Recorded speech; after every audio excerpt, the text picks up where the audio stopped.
saddened that this virus continues to strike us where it hurts most. That is among our healthcare workers. This month alone, of the 274 dead, 8 are medical doctors. And these are people who have dedicated their lives to save the lives of the majority of us. When one of them loses his or her life, as a country, we are the poorer, in greater pain, because there is a bigger vacuum left and less soldiers to defend us. Once again, on my own behalf, on behalf of the government, I want to pass my sincere condolences to the families and friends of those, including our medical doctors, who have left us and passed on. Fellow Kenyans, in view of the rising numbers of positive cases and deaths from COVID-19, today I convened 2 meetings. One with the Kenya Medical Practitioners, Pharmacists and Dentists Union, and one with the National Emergency Response Committee on Coronavirus to deliberate on the emerging issues. And following the meeting with NAC, the committee has resolved as follows. Number 1 is that the county National Emergency Response Committees on COVID-19, co-chaired by governors and county commissioners, should hold emergency meetings and immediately start considering county-specific surgical measures to curtail the spread of the virus in the respective counties. This is in recognition of the fact that the attack rate in the country is different now from county to county, and it may be necessary to take measures within counties that we are not taking in other counties. Number 2, during these meetings, the committees should also assess the county status on oxygen and personal protective equipment for healthcare workers. We have urged that the committees should be responding to the report that is been given by the committee chaired by Eva Jenga on the report on the status of the counties and respond to the shortcomings seen in each county. Number 3, any measures agreed upon must also be consulted, must follow consultations with the Ministry of Health on protocols and guidelines and the Ministry of Interior and coordination of national government for enforcement. Once agreed, the announcement of the measure specific to counties will be announced by the county NAC and specifically the county governor. Noting that the county has adequate stocks of the country, has adequate stocks of personal protective equipment, county governments are advised to source the same from Kenya Medical Supplies at prevailing market rates. This is in accordance with the agreement between the ministry, the Council of Governors, and Parliament. In the last few days, there has been concerns about the insurance cover, which is the reason the insurance cover and other medical requests that have been made and demands that have been made by the KMPDU.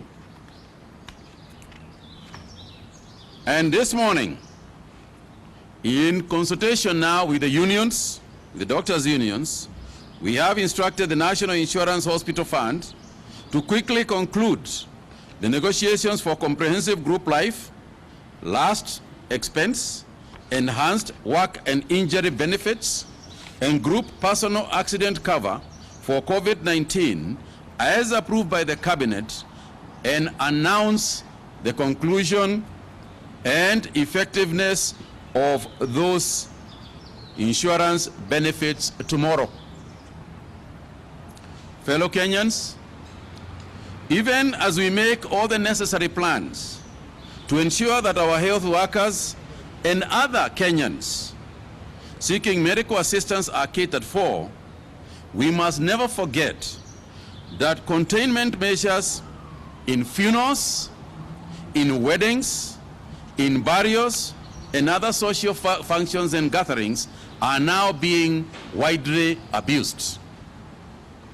We therefore appeal to Ngao, the police, and other enforcement agencies, as per instructions by His Excellency the President during the last nation address in vis-a-vis COVID-19 at State House, to implement without any reservations and without any reference strictly the laid down protocols that we have given as far as these areas of gatherings are concerned.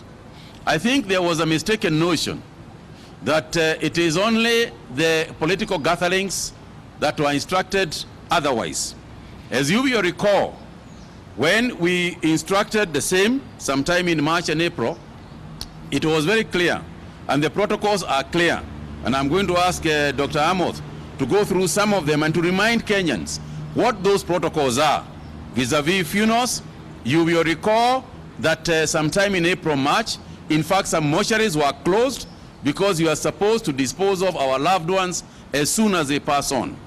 Today, you hear of funeral meetings all over the town. You hear of wedding meetings all over the towns. I am urging Kenyans that this has to come to a stop. We have to adhere to the former laid down protocols, and we have to be realistic about the current situation. Our advice as the Ministry of Health is that instead of attending a wedding, please send a gift. Instead of attending a funeral, please send a contribution if you must. But I think it is in your interest not to attend those functions and leave them to the families. Let these things now forthwith be dealt with by families. I hear of Thanksgiving events. Please appreciate, these are not normal times for Thanksgiving events and other uncalled for events. I think, fellow Kenyans, we will begin, and I think we have already begun, to see what we have been saying. We are now seeing what we have been saying. We have been saying if we don't take containment measures, this is what is going to happen. If we don't do the other one, this is what is going to happen. Please, please, we urge you, let's make sure that we remain within the bounds of what we have agreed. We must not run away from our responsibilities as individuals. And on our part, we continue to advise that we adhere to the laid down protocols. These protocols are not for some people only. They are for all of us. We should all pull together, and by doing everything necessary, we can avoid these infections. We want to carry every Kenyan with us in terms of taking measures. We want every Kenyan to be our friend. There is no foreigners that we are dealing with at the moment. We are dealing with family. And as a family called Kenya, we must all pull together to ensure that we can contain this disease. And this is one time when pulling together means keeping your distance. Because it is the only way that when you keep your distance, when you constantly wash your hands, when you constantly wear your mask, it is the only way that we can do our bit. And I cannot stress this enough. To all in the country who suspect or test positive for COVID-19, we continue to urge you not to expose anybody, including our healthcare workers. If you go to a health facility suspecting that you are COVID-19, please ensure that you have appropriately worn your face masks and inform nurses that you have COVID-19 like symptoms so that they can take appropriate protective measures. Better still, you are strongly encouraged to contact our hotline 719 before visiting our health facility so that you can be advised on the appropriate measures by the public health officials. As we continue, today, another 559 people have tested positive with a sample of 3,074 in the last 24 hours. We have therefore got 70,804 people who have been confirmed positive in our country, which means our cumulative total is now at 793,026 persons. 541 are Kenyans, while 18 are foreigners. 336 are male, while 223 are female. And in terms of sub-county distributions, some 278 cases in Nairobi. Langata has 42 cases, while Sterehe has 31 cases, and Embakasi and Kibera has 24 cases each. That tells you that if you live in Langata, then there are high infection rates within that area, and therefore you should be very, very careful. Similarly, in Meru County, Imenti North has recorded some 47 cases, which also tells you that the Imenti North area is highly infected, and one needs to be very, very careful when you are in that area. It doesn't say that you should not be careful, but anywhere else. But I'm just saying it is good to be careful, more careful in those areas. Malindi has largely been, the Malindi town has largely also been infected largely, but today they have also got 25 cases. And therefore, if you live in Malindi, you should be aware that Malindi is also part of the highly infected areas at the moment. So, ladies and gentlemen, we will give the rest of the statistics to the media, and they will be there in tomorrow's media. But we have also recovered some 478 patients, most of them from home-based care. 337 are from home-based care programs, while 141 have been discharged from the various hospitals. Unfortunately, in addition to the figures I've read, we have also lost some 18 patients to the disease, bringing the fatality rate to our nation to 1,287. And our condolences go to those who are dead. I would like to also state here that even as we do so, we have got a lot to thank God about. Because if you look at our fatality rate in Kenya, which still stands at about 1.8%, and when you look at the average fatality rate across the world, it is anywhere above, even up to 4% in some countries. And even as we look at the situation as far as our workers are concerned, our health workers are concerned, the fatality rate among workers still remains lower than the average in the country at 1.3%, while the rest of the country stands at 1.8%. So we have a lot to thank God about. Tuna mambo mengi ya kushukuru Mungu, kwa sababu hata tukiona vile virusi inaendelea katika nchi yetu, vile ni lazima tufikirie vile Mungu ametujalia, vile nchi zingine ziko. Ukiangalia leo hii ile mambo inaendelea, ile virusi inaendelea upande wa Ulaya, Amerika na kwingineko, tunaweza kusema Mungu aendelee kutulinda, lakini vile tunajua kwingineko ni kubaya sana kuliko vile Kenya ilivyo. Kwa hivyo Mungu ndio anatupatia watoto na watu wengine, pia ndio anachukua.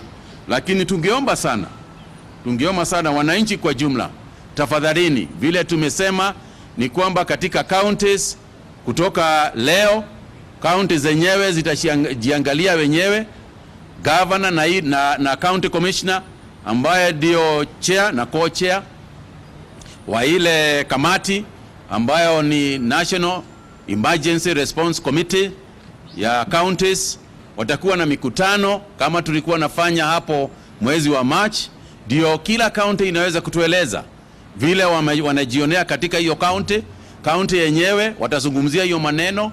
Vile tumewauliza na committees wawe na mikutano hata na madaktari na unions katika county zenyewe, ndio wasungumze hali zilivyo, kwa sababu vile sisi tumejionea ni kwamba kama wizara ya afya ni kwamba kwingineko sio hati hakuna PPE, sio hati hakuna vile tunaweza kujipanga, ni vile tu mipango katika counties saa ingine sio kamilifu. Ukiangalia sana mambo ya oxygen, kuna counties zingine zina oxygen ya kutosha. Ukiangalia kama Kisii, kama Mombasa, kama hapa Nairobi, tuna oxygen ya kutosha. Vile nimezungumza na wale watu ambaye wanatoa oxygen, private sector, kampuni ya kibinafsi ambazo ndio zinauza oxygen, na wametuambia ya kwamba hakuna shortage, upunguzi wa oxygen katika Kenya. We have enough oxygen, but it's just that the organization of getting it sometimes, and that's why, na ndio sababu tumeuliza kamati za NAC zikutane ndio siweze kushughulika na hiyo mambo na kuzungumzia na kupanga vile counties zinaweza kukaa na hiyo maneno yote. Wakimaliza kuzungumza na waseme vile wanataka, wizara ya afya na wizara ya internal coordination tutazungumza mambo ya enforcement na mambo ya protocols ambazo tufuate, ndio mambo haya ianze kukwamishwa katika county. Sababu ya kufanya hivyo ni kwa sababu kuna county zingine ambazo ni lazima zichukue mikakati na masharti ambazo sio lazima ipelekwe county zile zingine.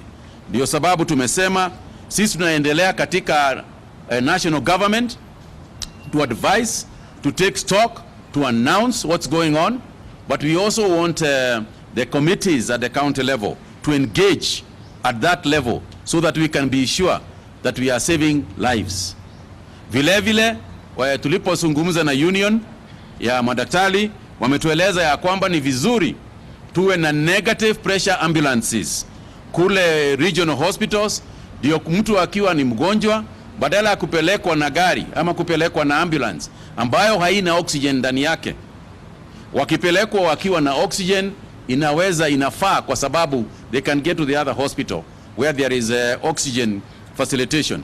But if you all remember, we spoke at length a couple of months back. We spoke at length about the importance of counties installing oxygen facilities in the various county hospitals, and we give money for that purpose. And that's why we are saying let the county committees meet to assess their own. In doing so, we urge them to take reference to the Eva Jenga-led committees from the Ministry of Health that went around the country in every county and gave recommendations about what measures ought to be taken by the counties. So before I ask for questions, let me ask Dr. Amos to just refer to some of the issues I raised and also remind us about the various protocols. Thank you, Waziri. I think one of the issues he raised was about the burial protocols, which initially were developed by the World Health Organization and then were scaled down to individual countries for customization. And in our protocols, any COVID death ought to be buried within 48 hours. Maximum number of persons in attendance must be 50 or less.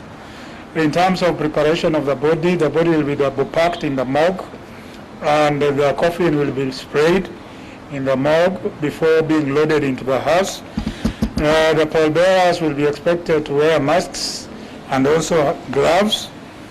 The public health officer who is going to oversee this protocol is not supposed to wear hazmat material to avoid stigmatization of burial of COVID-19 deceased persons, but will be present to ensure that all these measures are followed during the burial process. Then the other public health social measures that we have continued to announce will need to be emphasized and need to be practiced. That is hand washing, use of sanitizers, masking throughout, and maintenance of distance.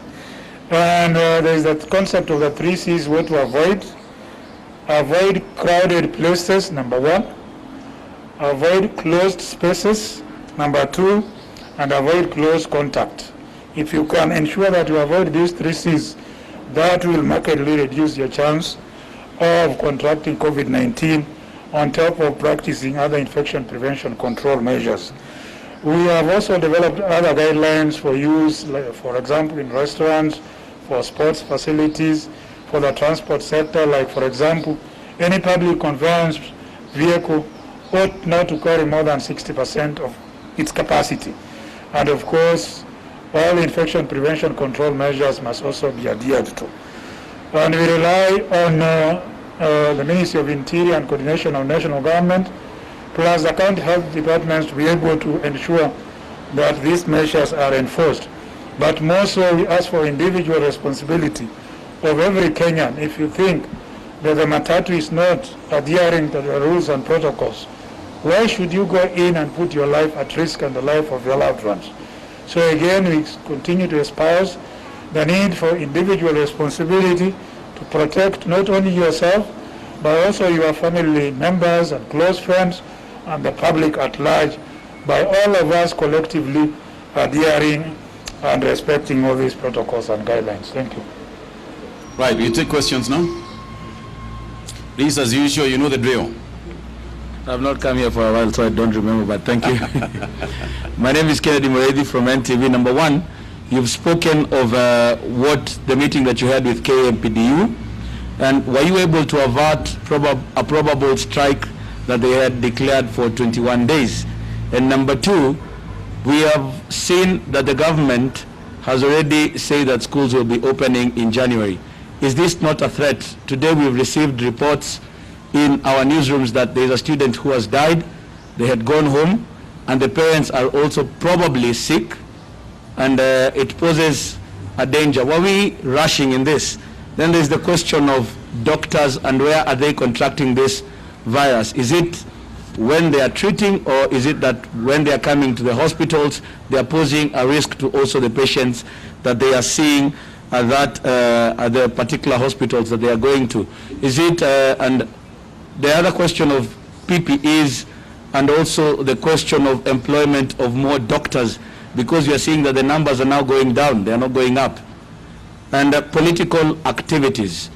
Is it, when you say that these recommendations or these guidelines are not for selected few, we are seeing that other meetings are going on.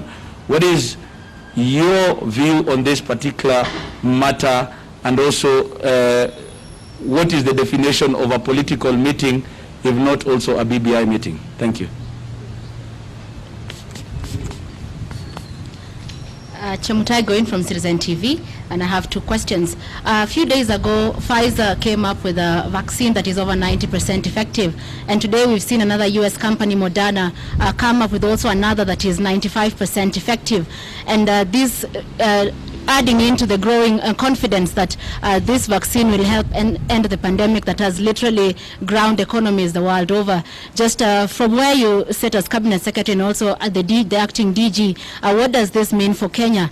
And the other question is, maybe just paint a picture for us. Out there in social media platforms, Kenyans are being told, if you can avoid getting sick, then don't get sick because there's no space in the medical facilities. And you have rightfully put that by mid this month, this is possibly one of the worst times for the country. Paint a picture for us on how the situation is in the medical facilities. Have they been overrun? And then when will you possibly just make public the protocols for pubs and restaurants? I know they've been holding meetings with the ministry, just coming up with the proper structures for them to work. And we've seen several people being arrested in nightclubs, defying some of those protocols. Are those protocols published, or are they yet to be possibly made public? Thank you.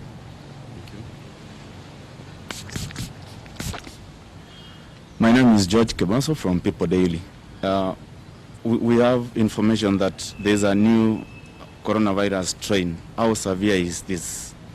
And then number two, you spoke about NHIF group life insurance cover. We already see, we have information that there is skewed kind of giving out those tenders for medical insurance cover. How are you going to ensure that this one is going to be clear and straight? Thank you very much. My name is Sada Hassan from Standard Group. My question is on what is the real status of COVID-19 here in the country, because we currently are seeing a lot of community transmission that is not reflected in our numbers. For example, surveillance that was being done earlier on when the pandemic started here in the country is right now being done, but in a slow manner compared to what was done earlier on during the pandemic. And I have also seen a number of people who have tested positive for the virus, but there is no follow-up as what was being done in the early stages of the pandemic. So what is the real picture of surveillance right now, and what are the real numbers that we have on the ground? Okay, let me take some of these, and then Amoth, you'll take the other ones regarding including the real status of the country and so on. Kennedy, on the issue of the meeting today was not to discuss the matter specifically related to the strike notice. I focused myself on the issues that are affecting the health workers, particularly and specifically to deal with the COVID-19 situation and the health workers' safety, as it were. So let's not forget that the demands by our health fraternity relate to matters that are COVID-specific and issues that are not COVID-specific, which must be addressed at the right places, including the Ministry of Labor, the Salaries and Remuneration Commission, and so on and so forth. So this discussion today, for me, was more to do with how do we ensure that whether there is strike notices or not, that the health workers are safe and the health workers are secure. Because, you know, every sector is losing people. As I have said in my speech, politicians are losing people. Everybody is losing people. But we want to make sure that the people who protect us, you know, are the ones that are secure, or there are special case because of that particular aspect. And therefore, for example, tomorrow, as I said, the meeting is to straighten out on all insurance matters, and that will be done. On the matters to do with the PPEs, is to straighten out to make sure that there is no health worker who loses his or her life because of a PPE, and I can assure you, they shouldn't, because they are enough. The issues to do with the safety of their families and their own safety, and therefore, and the compensation thereof in the event of a problem. So that's the issue of discussion that I engaged them today. But I also took the opportunity to urge our healthcare workers to please remember that we are in a very abnormal situation, so that even as we address the demands that are being made, let's address the demands that can also ensure that we save lives, that we save our people's lives. Anybody passing on, any doctor is somebody's sister or brother.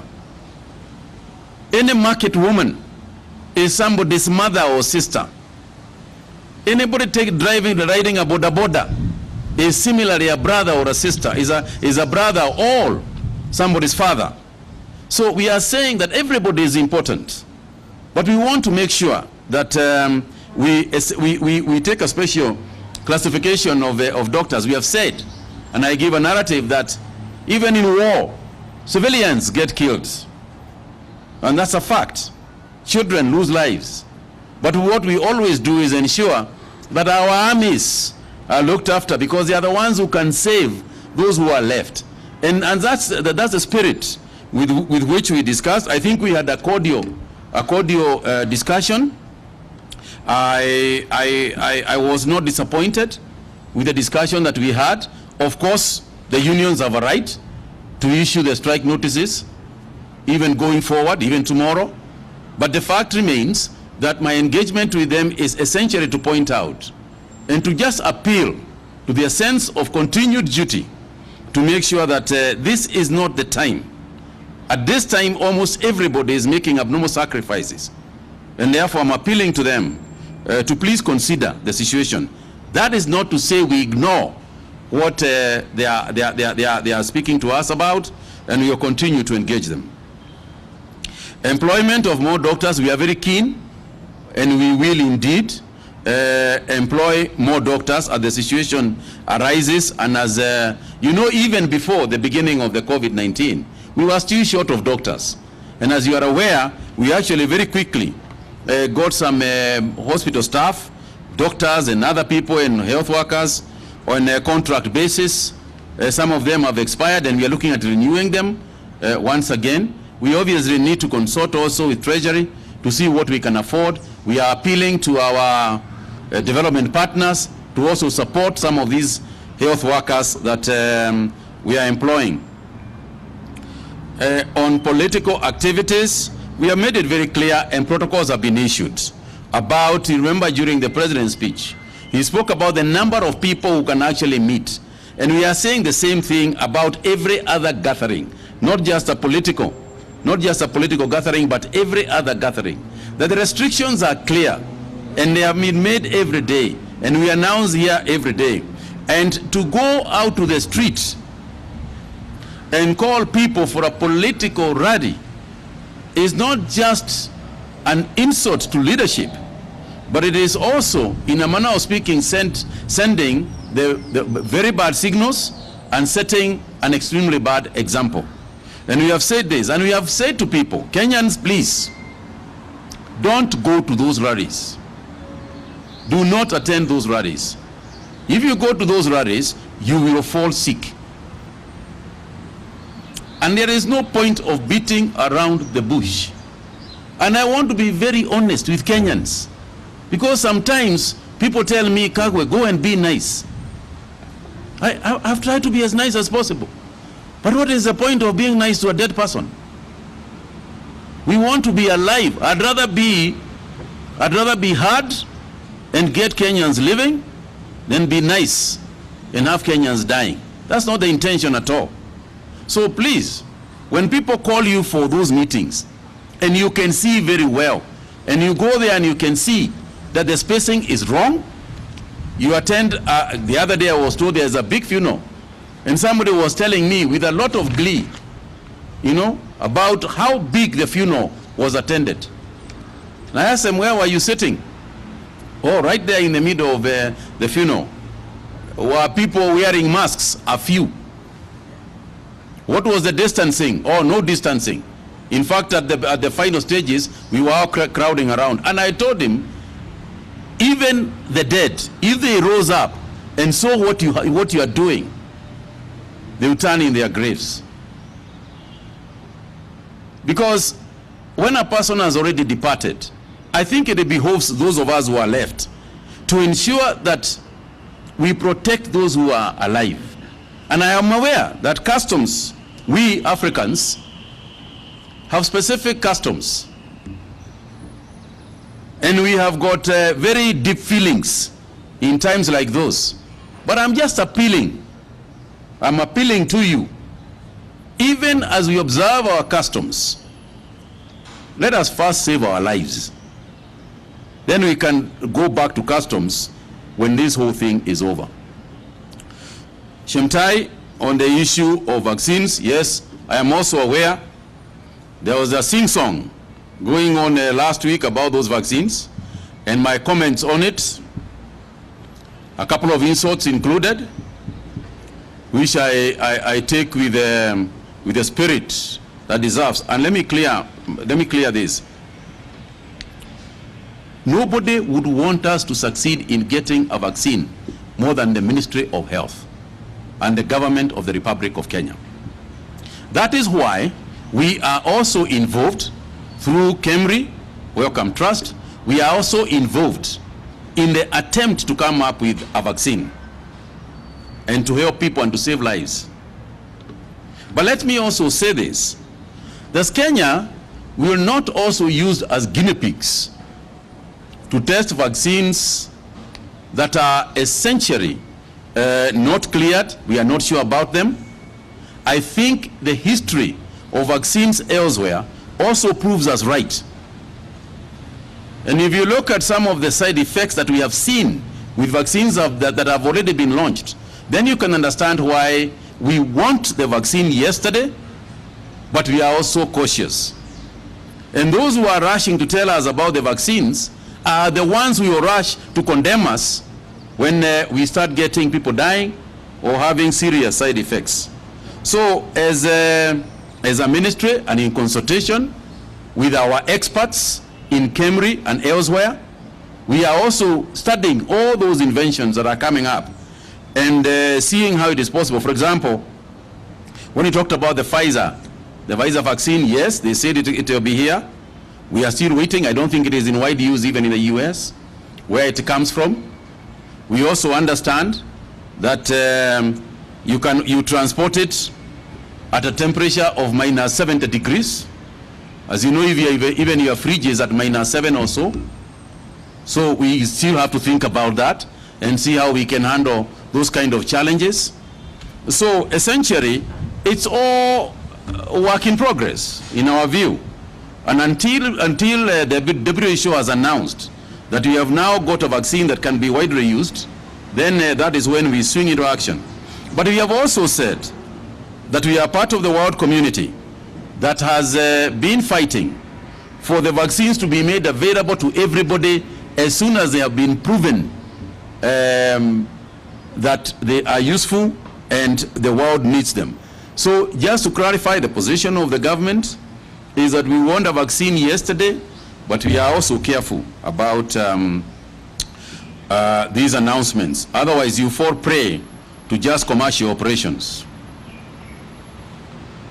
George asked about the strain of the pandemic, and I'm going to ask Daktari to answer all that. On NHIF, I can assure you that there will be nothing that even anybody cannot go to NHIF to look at and to be informed on. There will be nothing that is going to be done that is going to be under the table. Saada, you talked about the real situation in the country, and once again, I'm going to ask Daktari to respond to that, please. Yes, sorry. Thanks, Kennedy. On the matter of schools, yes, we have been informed that in Kakamega, I believe in Kakamega, where we have heard that there's a child who has lost his life. We are not sure, sorry? Kakamega, yes, Mumias. And we don't have full information right now to know whether the child got infected in school or got infected at home. But as we have alluded in the past, working with the Ministry of Education, we have said we will take serious surgical measures so that if there are infections in any school, we will close that institution. And on schools that don't have any infections, then we do not have to close those institutions. And as for opening in January, as we have said often, that's an aim. That's something we hope we can be able to do. But of course, there is no hard and fast rule that says if the infections have gone above control or we are being overwhelmed, then we have to live up to that particular statement. We will be free to make statements like those ones when we know that our children are safe. But we will not, and we have agreed this with the Ministry of Education, we will not open schools just because we have said that we are going to open schools. We will be guided more by the situation in the country. Thank you, Waziri. Just to add on the issue of schools, remember we opened schools with DRC, Congo, Rwanda, and I think South Sudan, and all opening. And so far, with our first opening from 12th of September, even though we have recorded cases, The available space in terms of infrastructure has ensured that we are able to isolate those cases, and learning has continued uninterrupted. Why is it important to open schools? Because school is the safest corridor for students and pupils to be able to achieve their full potential. Pupils who have been away from home all this time have suffered undue stress, anxiety, depression, drug substance abuse. We have had increased cases of teenage pregnancy, child mortality, malnutrition, especially in places where we had school feeding program, and therefore with that children will not be able to achieve their full potential. And also studies done by the World Bank and IMF indicate that for every year a child is out of school, you lose the equivalent of $4,500. If you multiply that by the number of pupils and students in our country, which is about 15 million, notwithstanding the parents who also have to stay back at home and take care of the young ones and also lose an equivalent amount of money, the loss is monumental. So together with the Ministry of Education, it is for us to be able to develop protocols and guidelines that will ensure the safety of schools, of our students and pupils in school, to ensure that we don't lose our future generation because of a pandemic. Suppose the pandemic stays for 5 years. Are we going to close school for 5 years and have no future? So that is something that we have thought about, and as Waziri says, it's not cast in stone. Measures will be taken as when conditions arise regarding whether we need to close whether a particular school or close all schools in view of what was obtaining. But my appeal to Kenyans is that we need to obey these measures to enable our safely open schools, because if we stop community transmission, then we can safely open all schools.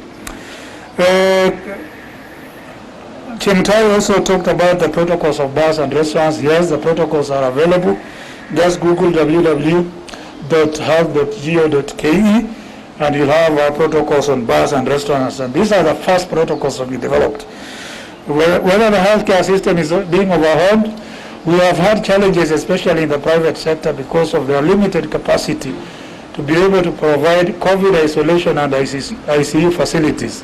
And that is why you have seen the private sector like Nairobi Hospital has opened another 150 bed capacity to be able to release the pressure on the other facility for Kenyans. Though this is specifically earmarked for diplomats, but Kenyans will also be able to benefit from this facility. But in terms of the public healthcare system, we still have a lot of redundant capacity.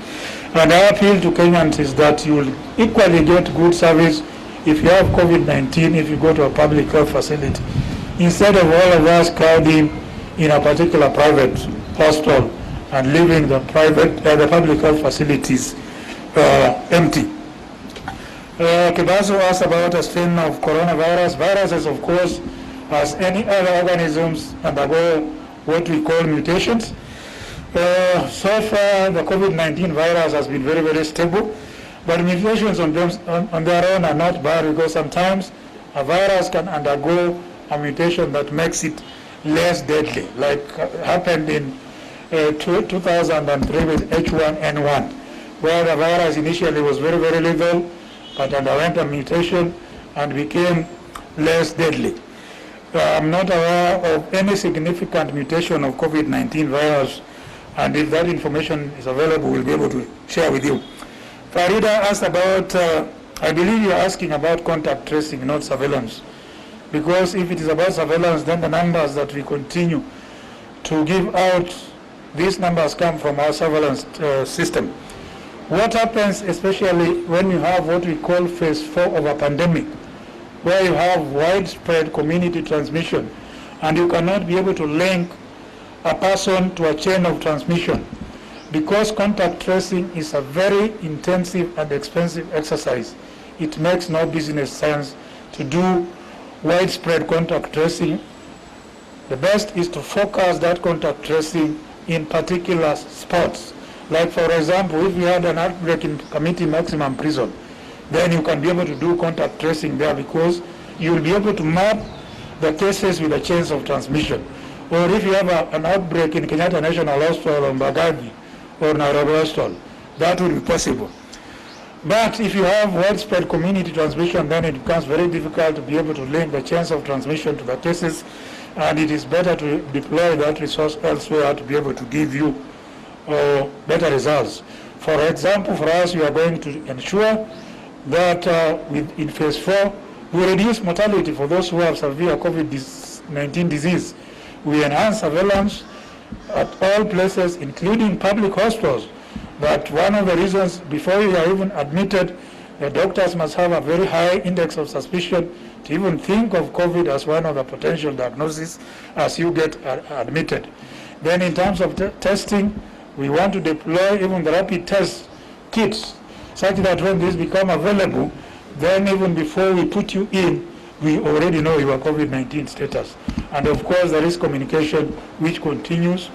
We continue to articulate on a day-to-day basis to ensure that we are all protected. Thank you.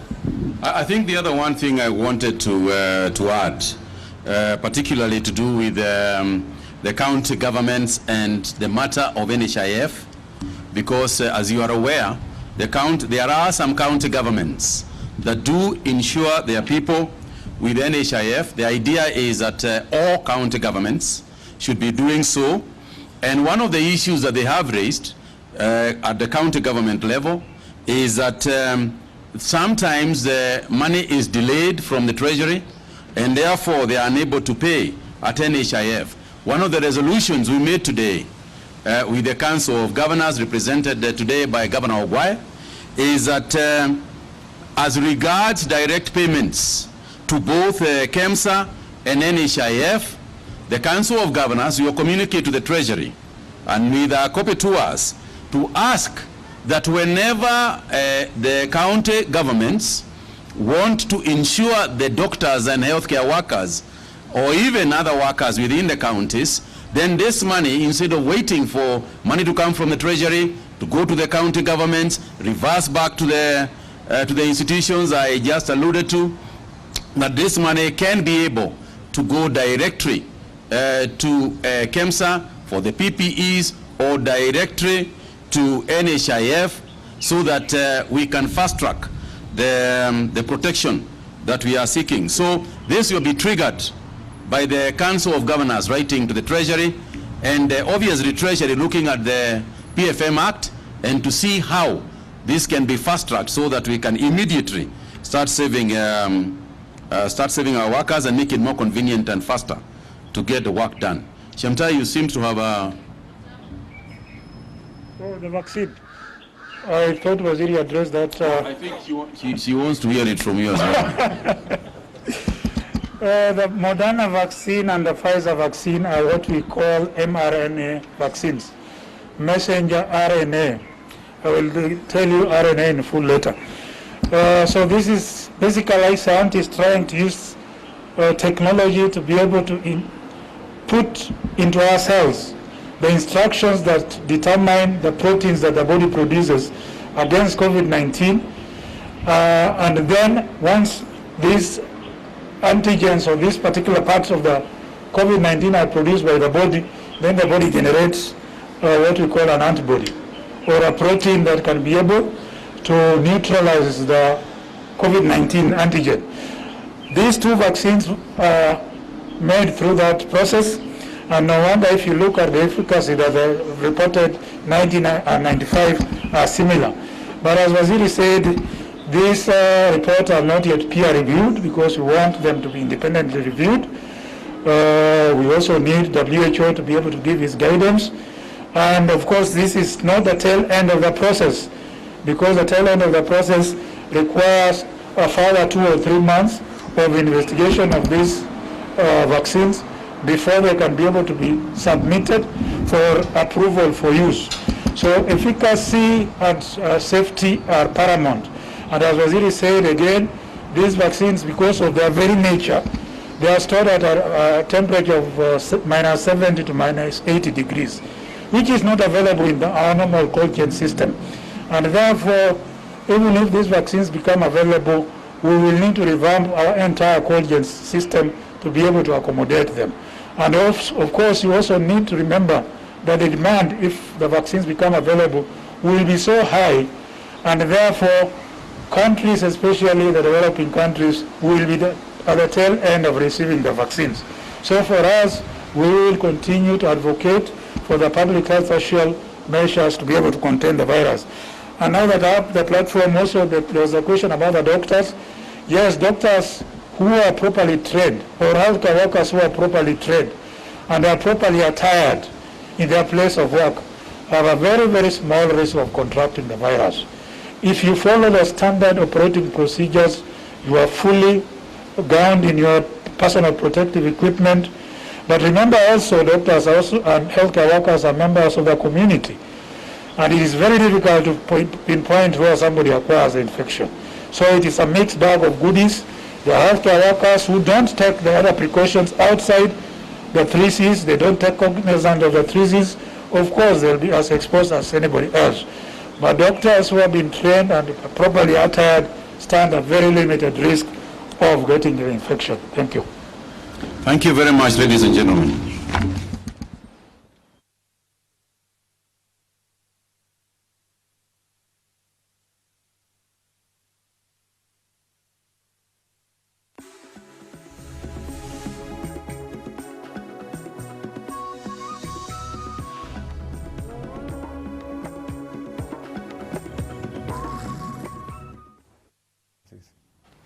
Kabisa mazee, uso ni CS wa health. Yatako mzee mzito mazee, ni mutahikagwe. Mutahikagwe mazee. Na miambi warasta pale hivyo mtani wasiwa jichunge. Jirani yako mazee, msi yako kwa gari mazee, ni mzazi mahali. Modo wadudu ni mwana wa modo. Umse mnapigana yeye shughuli mazee, ni modo wa maana monokura ikaraga.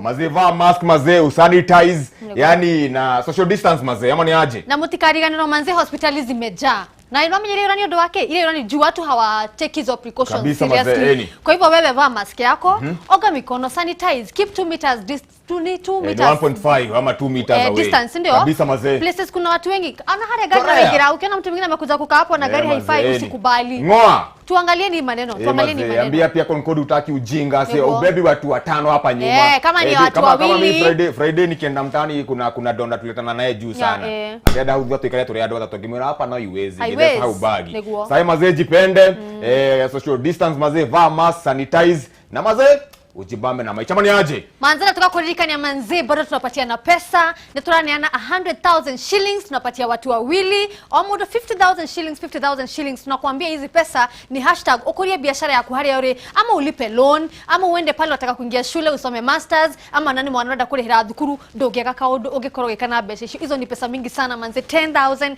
20,000.